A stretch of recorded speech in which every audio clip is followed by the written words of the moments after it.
ఈరోజు తిరుమలగిరికి పడిన చేని వదిలింది. ఎందుకంటే తిరుమలగిరి మున్సిపాలిటీని నిర్లక్ష్యం చేయడం జరిగింది. ఎలాంటి నిధులు లేకుండా, నిధులు ఉన్న ఖర్చు చేయకుండా రకరకాలుగా అహంకారాలతో పోయిన మున్సిపాలిటీది. కానీ మున్సిపాలిటీకి 15 మంది కౌన్సిలర్స్ ఉంటే నిండుగా 12 మంది కౌన్సిలర్స్ ఐస్పాస్ తీర్మానంలో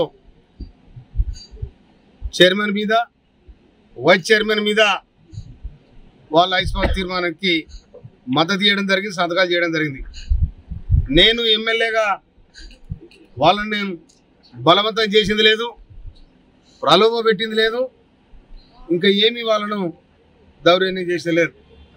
నిండుగా కాంగ్రెస్ పార్టీ ప్రజల పార్టీది, నియంతృత్వ పార్టీ కాదు, ప్రజాస్వామ్యబద్ధంగా ఉన్న పార్టీది. ఈ పార్టీ ద్వారానే ఏదైనా కూడా అభివృద్ధి జరుగుతుందని వాళ్ళందరూ కూడా సంకల్పించారు.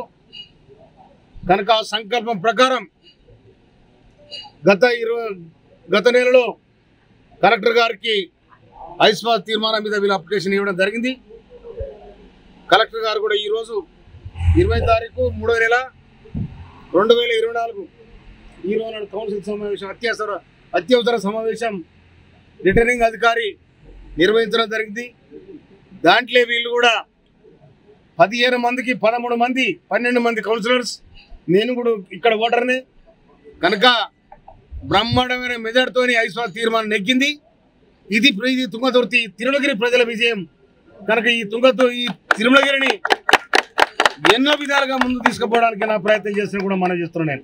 నేను స్వీకరించిన కాబట్టి నేను తప్పకుండా ఈ తిరుమలగిరిని మంచి అభివృద్ధి పదవులను నడిపించడానికి నా శాయశక్తుల ప్రయత్నం చేస్తానని కూడా మనం చేస్తున్నాను. పోయిన కౌన్సిల్కు ఈ కౌన్సిల్కు చాలా తేడా ఉంటుంది. ఆ తేడా ఏందో ఇలా తిరుమలగిరి ప్రజలు కూడా చూసే విధంగా, కనువింపు కలిగే విధంగా తప్పకుండా నేను చేస్తానని కూడా ఈ సందర్భంగా మనం చేస్తున్నాను. ఎందుకంటే ఎవరి మీదనో కక్ష మీదనో కార్పణ్యాలు కాదు. ఇది అభివృద్ధి జరగాలంటే గవర్నమెంట్ ఇలా కాంగ్రెస్ గవర్నమెంట్ రాష్ట్రంలో ఉన్నది, ఇక్కడ కూడా కాంగ్రెస్ కౌన్సిల్ ఉండాలి. అట్లయితే ఇలా అభివృద్ధికి ఎలాంటి డోకం ఉండదు. ఇక నేను కాంచోళ్ళు పెడితే, నేను మేడ్చోళ్ళు పెడతానంటే ఇది కుదరది. అందుకోసం దీన్ని కథం పెట్టడం జరిగింది. ముందు కూడా ఈ తిరుమలగిరి మున్సిపాలిటీని, సూర్యాపేట జిల్లాలో ఉన్న మున్సిపాలిటీలు ఏదైతే కొత్తగా ఏర్పడిన మున్సిపాలిటీ ఏదైతే ఉన్నాయో వాటిలో అన్నిటికంటే ఇది ప్రాధాన్యత కలిగి ఒక మోడల్ మున్సిపాలిటీగా తీర్చిదిద్దడానికి నేను శాయశక్తిలో కృషి చేస్తానని కూడా మనం చేస్తున్నాను. అదేవిధంగా గతంలో జరిగిన అవినీతి మీద తప్పకుండా ఎంక్వైరీ చేపిస్తానని కూడా చెప్తున్నాను. నేను ఎక్కడెక్కడ జరిగింది అక్రమంగా దళిత బంధు మంది మీద దౌర్జన్యాలు, ఇవన్నీ కూడా చిట్ట మొత్తం అదే సెంటర్లో ఒక ప్రెస్ మీట్ పెట్టి కూడా చెప్తున్నాను నేను. ఎందుకంటే షావుకారుల మీద దాడులు, అమాయకుల మీద దాడులు, అన్యాయంగా దౌర్జన్యాలు, ఇవన్నీ చేసి ఇవాళ తుంగతుర్తి నియోజకవర్గాన్ని చిన్న భిన్నం చేయడం జరిగింది. తిరుమలగిరికి ఇవాళ పీడ వదిలింది. అందుకోసమనే ఇవాళ నూతన కమిటీ వస్తుంది. దళిత బంధువులు ఎవరో నిర్వహించారో వాళ్ళ మీద, అందరి మీద నేను జ్యుడిషియల్ ఎంక్వైరీ చేపిస్తాను కూడా మనం చేస్తున్నాను.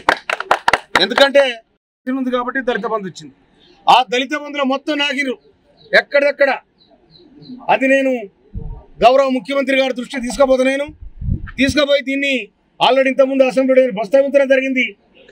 అలాంటి మళ్ళా జరగకుండా, ప్రభుత్వానికి చెడ్డ పేరు రాకుండా, ప్రజలకు న్యాయం జరిగే విధంగా, పేదలకు న్యాయం జరిగే విధంగా ఇది చేస్తానని కూడా మనవి చేస్తా ఉన్నాను నేను. కనుక రేపు కొత్త కౌన్సిల్ ఏర్పడిన తర్వాత ఇక్కడ కూడా ఇప్పుడు నేను కోర్టులో ఉన్నాం కాబట్టి మనమందరం కూడా నేను ఈ అభివృద్ధి కార్యక్రమం కూడా ప్రకటించకూడదు. నేను కనుక తప్పకుండా తిరుమలగిరి అభివృద్ధిని ఆకాంక్షిస్తూ నేను వాళ్ళ మార్గంలో ఉంటూ టోటల్ కౌన్సిలర్స్ 12 మంది వారు ఏకాభిప్రాయానికి వచ్చి వారు చేసిన అభిప్రాయాన్ని నేను ఏకీభవిస్తూ ఈ తీర్మానాన్ని బలపరిచి తిరుమలగిరి ప్రజానీకానికి కూడా వాళ్ళ స్వేచ్ఛనిచ్చినటువంటి సందర్భం మనం చేస్తున్నాను నేను. కనుక ఈ అభివృద్ధిలో ముందు వరుసలో ఉంటామని చెప్పి దీన్ని సహకరించిన పోలీస్ శాఖకు, మున్సిపల్ సిబ్బందికి, రెవెన్యూ అధికారులకు, మా నాయకులకు అందరు కూడా పేరు పేరున, మా కౌన్సిలర్ అందరికీ పేరు పేరున, అక్క జిల్లాలకు, అన్నదమ్ములకు అందరు కూడా, విలేకరులకు అందరు కూడా పేరు పేరున హృదయపూర్వక ధన్యవాదాలు తెలియజేస్తూ ముగిస్తున్నాను. Thank you.